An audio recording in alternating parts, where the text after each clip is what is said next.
आपण पाहत आहात सत्याची बाजू मांडणारं हक्काचं न्यूज चॅनल M24 तास। मागील 1.5 वर्षापासून शक्तीपीठाचा भूत ही शेतकऱ्यांच्या मानगुटी बसलेला आहे। हा शक्तीपीठ महामार्ग नेमका कुठून जाणार हा याच्यामध्ये अनेक शेतकरी संभ्रमावस्थेत होते। काही वेळेला जयसिंगपूर कोल्हापूर जिल्ह्यात जात होता, तर काही वेळा आता मागील 2 महिन्यापासून हा सांगली जिल्ह्याच्या वाळवे तालुक्यातून जात आहे। तर या वाळवे तालुक्याच्या अनेक शेतकऱ्यांच्या कमी म्हणजे 10 गुंठे कुणाचे 20 गुंठे अशा शेती क्षेत्र आहे आणि ह्या शेतीवरती अनेकांचे घरसंसार उदरनिर्वाह चालत होता। पण सध्या या शक्तीपीठाच्या महामार्गामुळे त्यांचं जीवन अशक्य झालेलं आहे। या संदर्भात बोलण्यासाठी आज आपल्यासोबत वाळवा तालुका संघर्ष समितीचे जे कार्यकर्ते आपले बीजी काका आणि ग्राहक न्यायालयाचे सुद्धा ते एक पदाधिकारी आहेत। आपण त्यांच्याकडून या गोष्टी जाणून घेणार आहोत की नेमकं शक्तीपीठ म्हणजे काय आहे आणि याच्यामुळे काय परिणाम होणार आहे। काका नमस्ते, M24 तास मध्ये आपलं स्वागत आहे। नेमकं शक्तीपीठ हे काय आहे विषय आणि हा शक्तीपीठ नेमका कुठून जाणार आणि याचा शेतकऱ्यांना कशा पद्धतीने फटका बसणार आहे, काय सांगाल तुम्ही? मुळात शक्तीपीठ ही कल्पना हे सध्याचं जे राज्य सरकार आहे, फडणवीस जे राज्य चालवतात, केवळ विकासाच्या नावासाठी पैसा भ्रष्टाचारांना मिळावा प्रचंड स्वरूपात आणि शेतकऱ्याचं वाटोळ व्हावं म्हणून एक आखलेला एक वेगळा प्लॅन आहे त्यांचा। आणि म्हणून हा प्लॅन त्याने कसं दिले नाव की एक शक्तीपीठ नाव का दिलं, तर लोकांमध्ये धर्म नावाची आपूची गोळी जर ती 500 mg जी दिली तर लोक त्यामुळं वेगळ्या पद्धतीनं विचलित होतात आणि म्हणूनच सरकार धर्माच्या नावाने त्याचं शक्तीपीठ नाव वापरलंय। आणि तो शक्तीपीठ शेतकऱ्यांच्या शेतजमिनी काढून घेऊन सांगली जिल्ह्यातूनच काय महाराष्ट्राच्या अनेक जिल्ह्यातून साधारणपणे 13 जिल्ह्यातून आणि 76 तालुक्यातून हा शक्तीपीठाचा प्रस्ताव आहे। आणि हा प्रस्ताव करण्यामागचा मूळचा उद्देश त्यांचा विकास असावा। आमची अशी कल्पना आहे की विकासाला आमचा विरोध नाही, परंतु मागणीच नाही तर तुम्ही पुरवठा कशाला करता। शेतकऱ्यांची मागणी नसताना शेतकऱ्यांच्यावर लादलेला हा शक्तीपीठ आहे आणि हा लादलेला शक्तीपीठ आहे हा प्रचंड प्रमाणात शेतकऱ्याचं उद्ध्वस्त जीवन करणार आहे आणि म्हणून त्याला प्रचंड प्रमाणात विरोध होत आहे। मागील 10 ते 15 दिवसापासून किंवा 1-1.5 महिन्यापासून तुम्ही प्रत्येक वाळवे तालुक्याच्या गावागावात जाऊन तुम्ही प्रबोधन करण्याचं काम करताय। नेमकं तिथल्या शेतकऱ्यांची काय भावना आहे असं वाटतं? खरं तर वाळवा तालुका हा क्रांतीभूमीचा आहे। या क्रांतीभूमीच्या तालुक्यामध्ये क्रांतिसिंह नाना पाटलांनी आणि त्यांच्या सहकार्याने कुंडलचे कॅप्टन भाऊ असतील, क्रांती अग्रणी GD बापू लाड असतील, इकडे नागनाथ अण्णा असतील, क्रांतीवीर नागनाथ अण्णा नायकवडे असतील आणि ही तशी पावनभूमी आहे। या पावनभूमीमध्ये क्रांतीवीरांनी अन्याय आणि अत्याचार पळवून लावलेला आहे आणि अशा या भूमीमध्ये ही सुपीक भूमी आहे। कृष्णा आणि वारणा 2 नद्याला जोडणारा संगम म्हणजे दोन्ही नद्या या तालुक्यातून जातात। या तालुक्यात सहकार्यानं समृद्धी आणलेली आहे आणि ही समृद्धी आणली असताना अनेक जलसिंचन योजना सहकारी साखर कारखान्याच्या माध्यमातून झालेल्या आहेत। त्या शेतकऱ्यांनी स्वतःच्या खर्चातून केलेल्या योजना आहेत आणि अशा जर योजना शेतकऱ्यासाठी शेतकऱ्याच्या खर्चातून करोड रुपये खर्चून योजना आणलेल्या असतील आणि त्या योजना जर उद्ध्वस्त होणार असतील तर त्याच्यामुळे आमच्या काळ्या आईच्या उदरामध्ये जी पिकं येणार आहेत, प्रामुख्याने जे ऊस पिकं आहेत, हळद आहे, केळी आहे, हे आमचं जीवनमान आहे आणि हे उद्ध्वस्त होणार असेल तर प्रचंड प्रमाणात आम्हाला त्याला विरोध करणारी अनेक शेतकऱ्यांची गावगडी माणसं तयार झालेली आहेत। आता तुम्ही म्हणाल की हा विरोध नेमका तुमका कशासाठी आहे, तर शेतकऱ्याचंच मत असं आहे की जर आम्ही अल्पभूधारक आम्ही सगळे शेतकरी आहोत, इथे कोणी जमीनदार शेतकरी वाळवे तालुक्यामध्ये नाहीत आणि जर आम्हाला 10-20 गुंठ जमिनी असल्या आमच्या आणि ह्या जमिनी आमच्या जर असा प्रचंड मोठा हा जर शक्तीपीठ आहे, याचं कोणी विश्लेषण सांगितलं नाही, पण आम्ही गावागावामधून जाऊन सांगितलं की सुमारे 150 मीटर रुंदीचा म्हणजे कमाल त्याची 560 फूट रुंदी झाली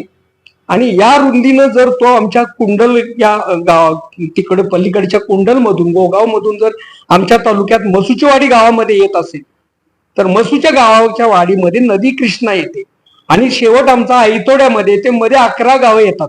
या गावामधली सगळी जमीन सुपीक आहेत आणि मग जी धरणाची आत्ताची अवस्था आहे, चांदोली धरण असेल, त्याच्यानंतर आपलं कुसगाव धरण असेल, या धरणामध्ये पावसाळ्यामध्ये जे पाण्याचा फ्लो असतो आणि फ्लोट लेवल म्हणतात, जी वॉटर फ्लोट लेवल आहे, ती फ्लोट लेवल यांच्या भरावाच्या उंचीची जर विचार केला 20-30 फूट उंचीनं भरावाने रस्ते होणार आहेत आणि हे जर भराव आले तर एक धरणाची भिंत शेतातून जाईल आणि पाण्याचा फ्लो त्याला तटला जाईल आणि तटलेल्या पाण्यामुळं पुराची स्थिती इतकी वाढेल की त्यावेळच्या पुरामध्ये मागच्या पुरामुळे 107 गावं पाण्याखाली येतील. आता जर शक्तीपीठाने ह्याचा जर भरावाचे रस्ते झाले तर किमान 600 गावं सांगलीच्या कृष्णामाईपासून इकडे जातील आणि सगळी गावं ही पुरात जलमय होतील. मग तुम्ही विचाराल की पुढला प्रश्न कसा, तर जलमय झालेल्या गावातलं पाणी किमान 1.5-2 महिने जाणार नाही, नंबर 1. नंबर 2, त्या भरावाच्या रस्त्यामुळे जे खारपड चारपड जी जमिनी होणार आहे 3-3, 4-4 किलोमीटर दोन्ही बाजूला पाणी तुंबून राहील आणि पाणी तुंबल्यामुळं जमिनी छारपड होतील. नंबर 2चा रस्ता त्यातलं रिझन झालं. आता छारपड झाल्या, पुराचं पाणी गेलं नाही आणि मग तुम्ही म्हटलं की मग आता तुम्हाला शेतकऱ्याला आम्ही 5 पट भाव देतोय.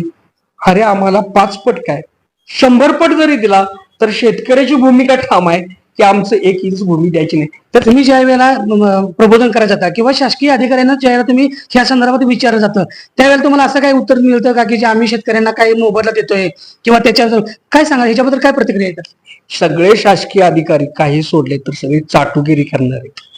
मला हा शब्द बरोबर तर मी माझं विधान म्हणजे माफी मागून मागतो, कारण याच धर्तीवर पैदा झालेली सगळी आमची शेतकऱ्यांची मुलं आहेत. पण जेव्हा खुर्चीवर बसतात ना तेव्हा त्या खुर्चीचा त्यांना वास ऊन लागतो, त्यांना समोर कोण बसले वाटत नाही. तेव्हा एक वाक्य कधीतरी माझ्या डोक्यातनं जातं, सारखी इंग्रज कधीतरी बरे होते. आणि कारण मग आता तुम्ही जे विचारलेला प्रश्न आलाय की त्यांचं काय मत आहे, त्यांचं एकच मत आहे की त्यांच्या पोराबाळांचं अधिकाऱ्यांच्या 10 पिढ्याचं भलं व्हावं, तुमचं काय का होईना. आणि मग अशा जर विचारणेतनं ते म्हणणार की वर आम्ही निवेदन देतो, तुमच्या वेदना कळवतो, म्हणजे आम्ही वर गेल्यावर हे आमचं निवेदन काय आम्हाला सांगणार. वास्तवता ही आहे, जे IAS अधिकारी आहेत, जे IPS अधिकारी आहेत, जे MPSC मधून बाहेर पडले त्यांनी याचा टेक्निकल रिझल्ट दिला पाहिजे. आमच्या गावात दवाखाना पाहिजे, आम्ही मागणी केला तर देता ना तुम्ही. आमच्या गावात शाळा पाहिजे, शिक्षक पाहिजे तर आम्ही मागणी केल्यावर देता तुम्ही. आमच्या गावामध्ये व्यायामशाळा हवे, आम्ही मागणी केली तर देता. आमच्या गावामध्ये काही माणसांना जागा नाही, म्हणजे त्यांना भूमी नाही, त्यांना तुम्ही जमीन देता आणि काही जणांना घरकुलासाठी जमीन देता. हे सगळं चित्र जर बघितलं, मागणी असल्यावरच तुम्ही देता. मग हाच एक विषय कसा आला की हिची मागणीच नाहीये तरी तुम्ही आम्हाला देत आहात, हा विषय असल्यामुळं इथं या पद्धतीत प्रखर विरोध आहे. बरं, याच्यासाठी आता पुढचं तुमचं काय पाऊल असणार आहे? जे संघर्ष तुम्ही आता एवढं 1.5 महिने झाला तुम्ही अहोरात्र फिरताय, सगळ्यांना प्रबोधन करताय, पण आता ह्या पद्धतीनं हे काय आता ऐकण्याच्या मनस येत नाही, तर पुढचं पाऊल काय असणार तुमचं? तर तुमचा प्रश्न असा आहे की तुमचा पुढला प्लॅन कसा असेल, काय असेल, तर याच भूमीमध्ये छत्रपती शिवाजी महाराजांच्या मावळ्यांनी इतिहासाची पेरणी केलेली आहे आणि ती कायमस्वरूपी अजरामर आहे. जर सरकारच्या डोक्यात अजून काही आलं नाही, चांगला विचार आला नाही आणि त्यांच्या डोक्यात आलं की नाही आपणाला हे करायचंच आहे, तर इथल्या जनतेलाही हे माहित आहे की इंग्रजांना सुद्धा कसं पळवून लावलेलं आहे. ते या भूमीमध्ये इथे क्रांती सिंह नाना पाटलांच्याच भूमीमध्ये त्यांच्या पठडीमध्ये या कचेरीवर मोर्चा निघाला होता इस्लामपूरच्या, आणि कामेरीचे सखाराम बारपटे आणि आमचे इंजिनियर पंड्या धारातीर्थी पडले पण माघारी आले नाहीत आणि इतिहास जिवंत आहे. तसं आता या प्रश्नावरती इथला प्रत्येक शेतकरी म्हणजे नुसतं जमीन जाणारा आतला बाधित शेतकरी नाही, त्या गावामध्ये अनुषंगिक असणारे सगळे शेतकरी महामार्गाचे आणि शिवाय या नदीच्या आसपास असणारी सगळी गावं आणि या सगळ्या गावाला असून तालुक्यात असणारे सगळे एकमेकाचे असणारे हात सहृदय असणारे हे सगळेजण मिळून या ज्या शक्तीपीठाला पुढचा जेव्हा सरकारचा प्लॅन असेल तेव्हा सरकारला रस्त्यावरच मोजणी करायला उतरू देणार नाही. तुम्ही ज्या वेळेला प्रत्येक गावागावात जातात असं आता पाहिलं जातं आणि वास्तविक चित्र पण असं आहे की बरेच या तालुक्यामध्ये भाजप पक्षाचे जे ग्रामपंचायत त्यांच्या ताब्यात आहे, तर या ग्रामपंचायतच्या माध्यमातून त्यावेळेला तुम्हाला सपोर्ट होतो का? आता ज्यांच्या ताब्यात ग्रामपंचायत भाजपच्या आहेत किंवा अलीकडे काही माणसं भाजपचे, तर त्यासाठीच म्हणून एक तुम्ही बरं झालं प्रश्न चांगलाच केलाय. सगळी माणसं आमची आहेत, माझे, पण जेव्हा माझीच माणसं जेव्हा आमचे पाय कापायला लागतील किंवा शेतकरीच जगला नाही पाहिजे अशी भूमिका घेतील पण लपून छपून असतील तर त्यांना आता तसं राहता येणार नाही. माझे सगळे मित्र आहेत, पाहुणे मंडळी आहेत, सगळे आहेत गावाले, तर त्यांना आम्ही येत्या 25 तारखेला राजाराम बापू नाट्यगृहामध्ये सकाळी 11 वाजता मी मेळावा घेतलाय, तो याच करता घेतलाय आणि त्यांना आम्ही निमंत्रण पत्रिका दिलेली आहे. खरं तर प्रत्येक गावात अशा बऱ्याच अडचणी आहेत की ते सत्ता त्यांची असल्यामुळे ग्रामपंचायतच्या माध्यमातून जे मागणी पत्र असं लागतं विरोध म्हणून तो दर्शवला जात आता त्याच विषयावर मी आलोय की आजच पत्र तयार केलेले आहेत. असे जे काही 60-70 पदाधिकारी आहेत, तुम्ही जे म्हटलं ते की सगळे पदाधिकारी, आमदार असतील, जिल्हा अध्यक्ष असतील, उपाध्यक्ष किंवा तुमच्या ह्यातले आहेत, तर त्यांना आम्ही एक पत्र तयार केले की सन्माननीय आपण आहात, या तालुक्यामधून जो मार्ग जातो शक्तीपीठ हा शेतकऱ्याच्या सुपीक जमीन नापीक करणार आहेत. आपण आपली भूमिका आमच्या मेळाव्याच्या ठिकाणी येऊन स्पष्ट करावी आणि त्यामध्ये आपण ती भूमिका स्पष्ट केल्यानंतर आपल्याबद्दल असणारा लोकांप्रती जिव्हाळा वाढण्यास मदत होईल. आपले विश्वासू खाली वाळवा तालुका म्हणजे तुमची शक्तीपीठ विरोधी संघर्ष समिती आणि म्हणून आम्ही पत्र देतोय, कारण हे आमचं कर्तव्य आहे. आम्ही इथं विसंवादाची लढाई केलेली नाही, ही लढाई संवादाची आहे, समन्वयाची आहे. आणि त्यातनं तुम्ही म्हटलेला जो प्रश्न आहे, सरपंच असतील, पदाधिकारी असतील, त्यांना वाटलं की नाहीये इथे पक्ष, जाती, भेद, पंथ याच्या पलीकडची ही वाळवे तालुक्याची लढाई आपण दाखवून देऊया आणि त्यासाठी आपण एकत्र येऊया. तर मला आशावाद आहे हे सगळेजण आमच्या या लढ्याबरोबर येतील, कारण कालच कामेरीमध्ये बैठक झाली, त्यामध्ये पंचायत समिती सदस्य सामील झालेले आहेत, शुभम पाटील, आणि त्यांनी काल रात्री मीटिंग मध्ये 150-200 माणसं होती. मला आदर आहे सगळ्यांचा, आपण सगळे एक आहोत, पक्ष आणि पार्ट्या नंतर करूया. आणि मन तिने उद्याच्या 19 तारखेला कामेरी ग्रामपंचायतमध्ये शासकीय अधिकाऱ्यांना बोलवून विशेष ग्रामसभेचं आयोजन केलंय आणि त्या ग्रामसभेला आम्हाला पाचारण केलंय की कॉम्रेड दानाजी गुरु आम्ही या आणि आपल्याला या सभेमध्ये लोकांच्या शक्तीपीठाच्या बाबतच्या भावना काय त्या तुम्ही घ्या, लिहून घ्या, नोटेड करा आणि तुमच्या सरकारला, मायबाप सरकारला दाखवा, यात तुमच्या प्रश्नाचं उत्तर मिळालं. मार्गामुळे जर जमिनी बाधित करून जर शेतकऱ्याचं वाटोळ करत असला तर त्याच्यापेक्षा शेतकऱ्याला काय पाहिजे, उत्पादन खर्चावर हमी भाव पाहिजे. त्याच्यापेक्षा आज तुम्हाला महत्वाचं सांगतो की मी काय कुठला नेता मंत्री नाही, परंतु ग्राहक कल्याणकारी कायद्यासारखा शेतकरी हिताचा ग्राहक कल्याणकारी असा काढा कायदा की 3 महिने, वर्ष आणि 2 वर्षात म्हणजे जिल्हा कोर्ट, हायकोर्ट आणि सुप्रीम कोर्ट 2 वर्षामध्ये त्याच्या सगळ्या जमिनीचे व्यवहार निपटारा करणार असा कायदा करा, म्हणजे त्याच्या गळ्याभोवती असलेला भांडवलदारांचा, टग्यांचा गळफास निघून पडेल. आज तो आत्ता दावा दाखल केला की नातवाच्या वेळेला मरतय ते, आणि अशा काही सिस्टीममधून तो बाहेर पडेल आणि त्याला जर उत्पन्न खर्च मिळायला लागला तर सगळा देश आपल्या विश्वाला कर्ज देऊ शकेल.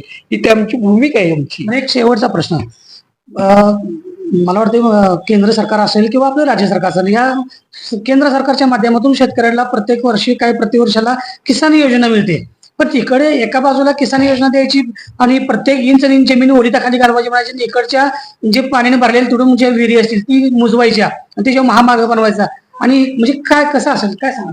खरं तर पंतप्रधान किसान सन्मान योजना आहे, ती सन्मान योजना नाही. वास्तविक पाहता समजा मी 1 लाख रुपयाचं आता मी माझ्याकडे खत टाकलं माझ्या जमिनीला, तर त्या खतामधलं तुम्ही 28,000 तुम्ही खिसा कापून घेतलेले आहेत आमची जीएसटी मध्ये. आता माझ्या 28,000 कपात करून घेतले आणि तुम्ही मला वर्षाकाठी 6,000 रुपये देता, म्हणजे 28 मधून 6,000 घेतले, 22,000चा तुम्ही दरोडा घातला आमच्या ह्याच्यावरती आणि आमचा काय सन्मान राखला तुम्ही. त्यामुळे तुम्ही जो प्रश्न केलाय की तुम्ही जी सन्मान योजना तुम्हाला राबली जाते त्याच्यावर, कारण आमच्याच माणसांना हे आमचं गणित कळना, एका बाजूनं पैसे द्यायचे, दुसऱ्या बाजूनं काढून घ्यायचा, हा जो केंद्र सरकारचा दुजाभाव आहे तो आम्हाला मान्य नाही, अजिबात मान्य नाही. आता राहिला दुसरा प्रश्न की या सन्मान योजनेच्या ऐवजी तुम्ही जर आम्हाला पाणंद रस्ते दिले, आता बघताय तुम्ही एका खेडेगावात आलाय, आमचे सहकारी खेडेगावात आले, तर पाणंद रस्ते आज एक पाय घालायचा एक काढायचा प्रचंड हाल आहेत, लोकांना जाता येत नाही अशी अवस्था आहे. 15,000 शाळा बंद केलेत खेडे वाडे वस्तीतल्या, त्या शाळा आमच्या चालू ठेवा, केंद्र राज्य सरकारनं ठरवावं.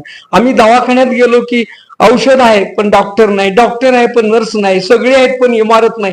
ही आमची व्यवस्था बदला, ही आमची मागणी आहे. म्हणजे आम्हाला जी लागते एसटी, त्या एसटीच्या बसेस खरेदी करा. कोरोना काळात वाळवे तालुक्यात 225 बसेस होत्या, आज फक्त 40 बसेस आहेत. कसं त्या मॅनेजरनं हँडल करावं, त्याचा बाप जरी आला तरी वाळवे तालुक्यातली रूट तो यशस्वी करू शकत नाहीत. ही व्यवस्था आहे आमची आणि म्हणून आम्हाला या व्यवस्था आमच्या गरजा द्या, मग आमचा खरा सन्मान होईल, असं आमचं केंद्र आणि राज्य सरकारला साकड आहे या निमित्त. तर आपण पाहिलं की बीजी पाटील यांनी सांगितलेलं आहे की शेतकऱ्यांच्या मुळावरती हा रस्ता न काढता शेतकऱ्यांच्या फायद्याचं आणि त्यांच्या उदरनिर्वाहाचं साधन तुम्ही बनवावं. M24 तासासाठी मी दिलीप मोहिते, सांगली.